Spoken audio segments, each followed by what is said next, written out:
दोस्तों, बहुत समय पहले की बात है। उत्तर भारत के एक छोटे से गांव में एक 18 साल का लड़का किशोर अपनी माँ और एक छोटी बहनों के साथ रहता था। उसका नाम भले ही किशोर था, लेकिन हालातों ने उसे समय से पहले बड़ा बना दिया था। उसके पिता बलवीर कभी एक अच्छे किसान माने जाते थे, मेहनती थे, सच्चे थे। लेकिन वक्त ने जब उन्हें धोखा दिया तो उन्होंने शराब को अपना साथी बना लिया। पहले दुख बांटने के लिए पीते थे, फिर आदत बन गई। अब तो हर शाम उनके होश उड़ जाते। खेत की कमाई हो या मजदूरी की दिहाड़ी, सब पीने में ही उड़ जाती। किशोर को चिंता रहती थी, आखिर घर कैसे चलेगा।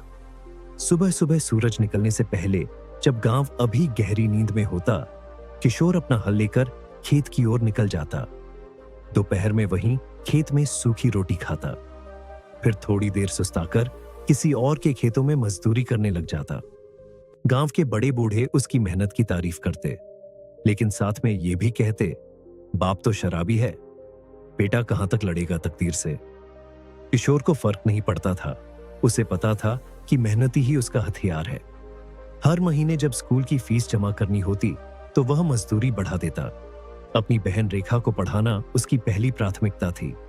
मेरे हिस्से की किस्मत शायद खराब है, वह सोचता, पर रेखा को मैं उजाला दूंगा। शाम होते ही बलवीर लौटते, लड़खड़ाते हुए। उनकी आंखें लाल होती, जुबान से बदबू और हाथ में अक्सर कोई बहाना। आज बाबूलाल से पुराना हिसाब चुका लिया था, आज महंगाई बहुत है, समझाकर। कभी कभी किशोर की मां गायत्री देवी रोती हुई कहती, अब तो कुछ भगवान ही करे। लेकिन किशोर ने उम्मीद नहीं छोड़ी। हर रात वो अपनी झोपड़ी की टूटी छत पर जाकर बैठता, तारों को निहारता और सोचता, कैसे होगा ये सब? कौन बदल सकता है मेरे पिता को? कैसे चुकाऊंगा कर्जा? कैसे लाऊं घर में सुकून? फिर वह खुद से कहता, कोई नहीं आएगा, मुझे ही बनना होगा घर का सहारा, बाप भी, भाई भी, बेटा भी।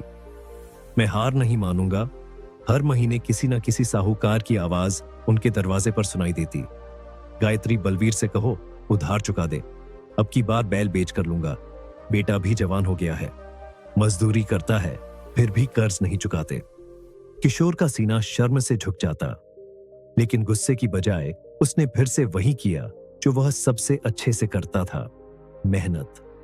दिन में खेत, शाम को ईंट भट्टे पर काम और रात को गांव में एक सेठ की दुकान पर चाय पिलाने का काम। उसने धीरे धीरे कर्ज चुकाना शुरू किया, पहले 10 रुपए, फिर 100। साल भर में आधा कर्ज चुका चुका था। उसकी मां कभी कभी खेत में आ जाती, तू अकेला थक जाएगा बेटा, कहती, और खुद भी फावड़ा उठाकर काम करने लगती। उसके हाथों में बुढ़ापा था, पर इरादों में लोहे जैसी मजबूती। मां बेटे की जोड़ी खेत में पसीना बहाते और रात में वही सूखी रोटियां खाते।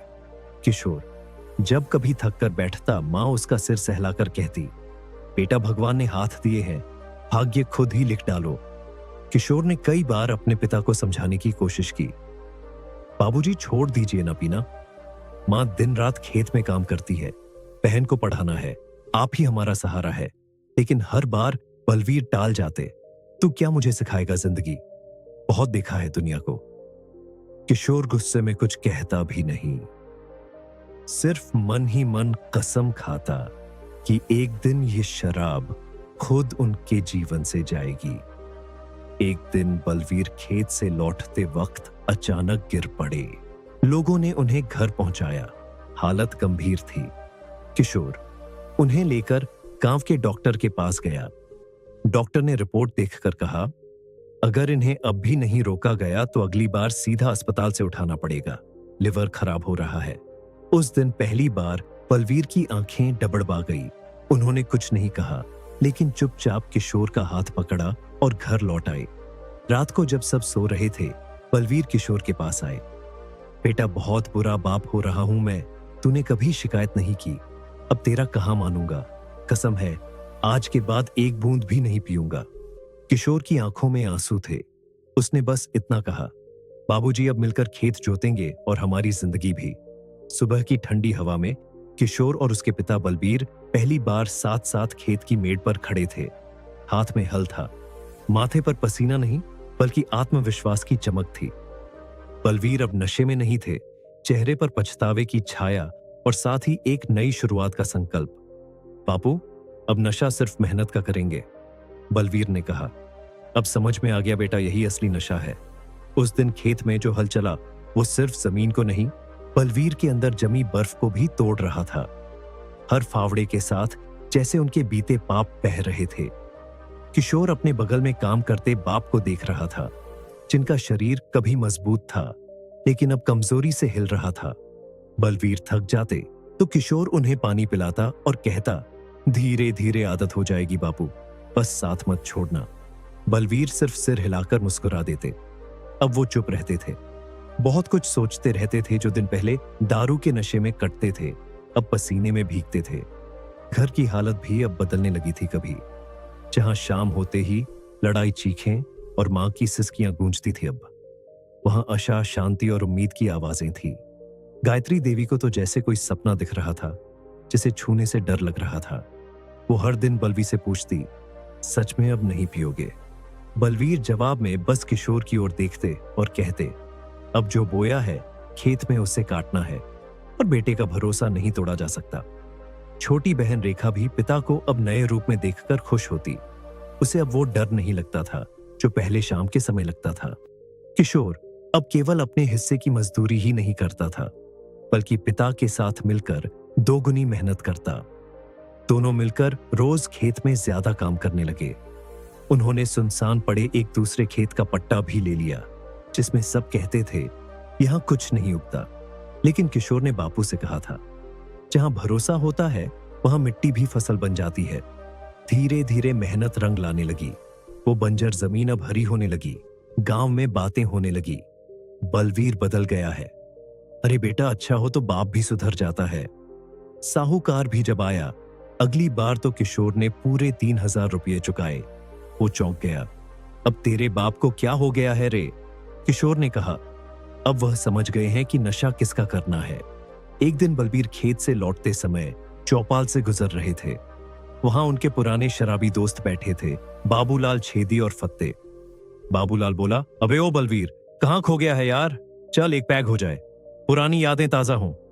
बलवीर रुके, चुपचाप बाबूलाल की तरफ देखा। फिर किशोर की मुस्कान याद आई, गायत्री की सिसकियां, रेखा की पढ़ाई और खुद का नया चेहरा। अब मैं नशा करता हूं, पर मेहनत का, और उस नशे में चैन भी है और परिवार की मुस्कान भी। इतना कहकर वो आगे बढ़ गए। पुराने साथी खामोश रह गए। कुछ को समझ आया, कुछ को नहीं। घर में अब त्योहार जैसे दिन लगते थे। गायत्री कभी अपने हाथों से खीर बनाती तो रेखा पिता को अपनी किताबें दिखाकर कहती, देखो बाबूजी, इस बार पूरे नंबर आए हैं। बलवीर किताबें देखते लेकिन शब्द नहीं पढ़ पाते, फिर भी उनके चेहरे पर गर्व होता। एक दिन जब रेखा ने कहा, पढ़ाई पूरी करके मैं डॉक्टर बनूंगी, तो बलवीर की आंखों में आंसू आ गए। उन्होंने कहा, जिस घर में पहले शराब के लिए पैसे नहीं बचते थे, वहां अब बेटी के सपनों के लिए मिट्टी भी बेच देंगे। महीनों की मेहनत के बाद फसल तैयार हुई। भरपूर गेहूं, सरसों और कुछ सब्जियां भी। गांव वालों ने देखा तो बोले, अरे ये वही बंजर जमीन है ना? हाँ, अब महंत ने इसे भी हरा कर दिया। बलवीर और किशोर मिलकर खलिहान में अनाज इकट्ठा करते थे। गायत्री और रेखा भी काम में हाथ बटाती थी। पहली बार घर में अन्न का भंडार था और मन में संतोष। एक दिन बलवीर खेत की मेंढ पर बैठे थे। दोपहर की धूप में उन्हें बचपन की यादें आ रही थी, जब उनके पिता भी उन्हें हल चलाना सिखाते थे। उन्होंने सोचा, काश मैंने पहले समझा होता। पीछे से किशोर आया, उनके पास बैठ गया और बोला, अब हम बहुत कुछ पालेंगे बापू, बस साथ मत छोड़ना। बलवीर ने उसका कंधा थपथपाया और कहा, अब तो नशा ही बदल गया है बेटे, अब तो हर पसीना खुशी लगता है। गायत्री अब रोज पूजा करती थी और हर सुबह कहती, आज का दिन और अच्छा होगा। अब डर नहीं लगता। रेखा की पढ़ाई में भी सुधार था और घर में हर छोटी चीज को लेकर जो तंगी थी, अब वह धीरे धीरे हट रही थी। छोटे छोटे सपनों को अब पूरा किया जा सकता था। फटी चारपाई की जगह नई खाट आ गई और जिस घर की दीवारें छूने से गिर जाती थी, अब उन्हें पलस्तर करवा दिया गया था। बलवीर अब जब खेत से लौटते तो दरवाजे पर गायत्री एक लोटा पानी और तौलिया लेकर इंतजार करती। रेखा पिता को देखती तो दौड़कर उनके गले लग जाती। ये वही घर था, लेकिन अब घर जैसा लगता था। गांव के प्रधान से लेकर छोटा किसान अब बलवीर और किशोर की जोड़ी की तारीफ करता। देखो कैसे महंत ने आदमी को वापस इंसान बना दिया। किशोर ने बाप को नहीं छोड़ा, इसलिए बाप खुद को बदल गया। अब किशोर और बलवीर दूसरों के खेतों में मजदूरी नहीं करते थे, बल्कि खुद के 2 खेतों में काम करते थे।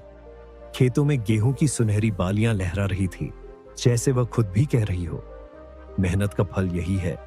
एक दिन गांव के प्रधान ने सभी किसानों की सभा बुलाई। गांव के चौपाल पर एक मंच लगाया गया था। लोग इकट्ठा हुए थे, मर्द, औरतें, बच्चे, सबकी निगाहें मंच पर थी। प्रधान जी ने कहा, आज हम एक ऐसे आदमी का सम्मान करना चाहते हैं जो कभी खुद को खो चुका था, लेकिन मेहनत के नशे ने उसे वापस जिंदगी में खड़ा कर दिया। वो आदमी जिसने शराब को छोड़ा और हल को पकड़ा, जिसने अपने बेटे से नहीं शर्म खाई बल्कि उससे सीखा। लोगों की नजरें बलवीर पर पड़ी, जो मंच के पीछे खड़ा था, सिर झुकाए, आंखें भीगी थी। प्रधान ने बलवीर और किशोर को मंच पर बुलाया। तालियों की गूंज से पूरा चौपाल भर गया। बलवीर ने मंच पर खड़े होकर सिर्फ एक वाक्य कहा, मैं शराब से टूटा था, पर बेटे की मेहनत से जुड़ गया। अब जब बलवीर चौपाल से गुजरते तो वही पुराने साथी जो पहले ताना मारते थे, अब नमस्ते करते थे। एक दिन बाबूलाल ने आकर कहा, बलवीर, अब तुझसे जलन नहीं, तुझसे सीखने का मन करता है। चलो अब तू भी नशा मेहनत का कर, जैसे मैंने किया। एक दिन किशोर अपनी पुरानी टूटी हुई छत पर बैठा था, वहीं जहां वो कभी अकेले रोया करता था। आज बलवीर भी उसके साथ बैठा था। दोनों आसमान की ओर देख रहे थे। बेटा, याद है तू यही बैठकर सोचता था कि घर कैसे चलेगा? किशोर मुस्कुराया। हाँ बापू, तब आप नहीं समझते थे, लेकिन अब समझा दिया आपने सबको।